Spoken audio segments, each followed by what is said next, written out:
अहाँ सब गोटे के हम लक्ष्मी चौधरी प्रणाम करे छी और मधुश्रावणी के हार्दिक शुभकामना दै छी।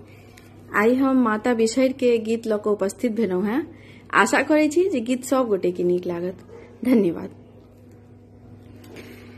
गर्दनी रूपक माला बिसहरि सिर में सिंदूर, बिसहरि सिर में सिंदूर, राम मानिक मोती लागल चरी में घूंघरू ने पूर, राम मानिक मोती लागल चरी में घूंघरू ने पूर, 16 हो सिंगार बिसहरि झाला कानी रूप, बिसहरि झाला कानी रूप, राम बिसहरि माता लागै छथि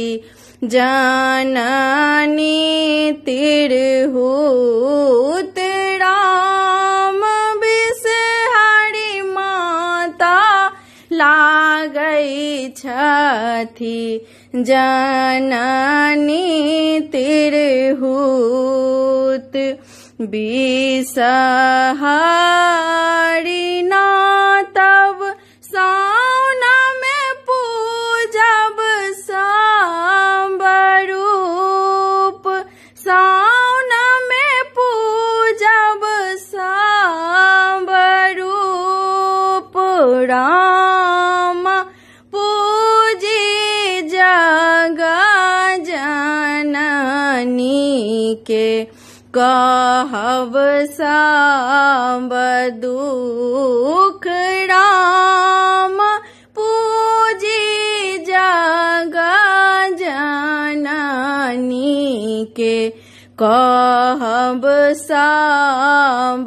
दुख, सुनी मोरा दुख बिसहरि दाए देती सुख, बिसहरि दाए देती सुख, राम सिरा भरी सिंदूर देती कोड़ा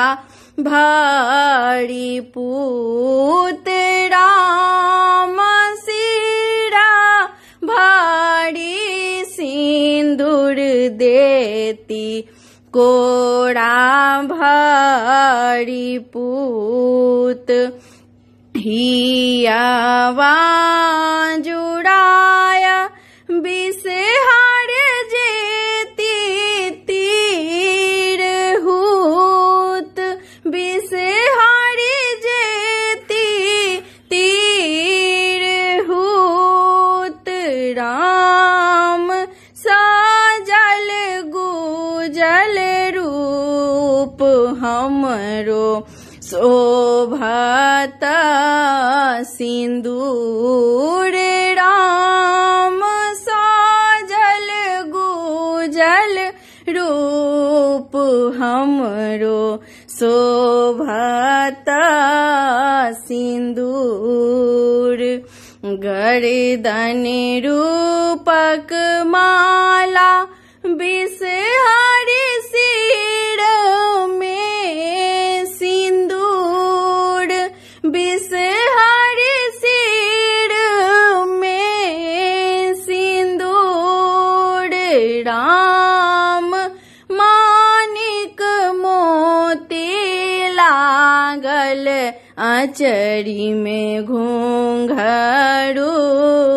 ने पूर, राम मानिक मोती लागल लाल अचरी में घोंघरू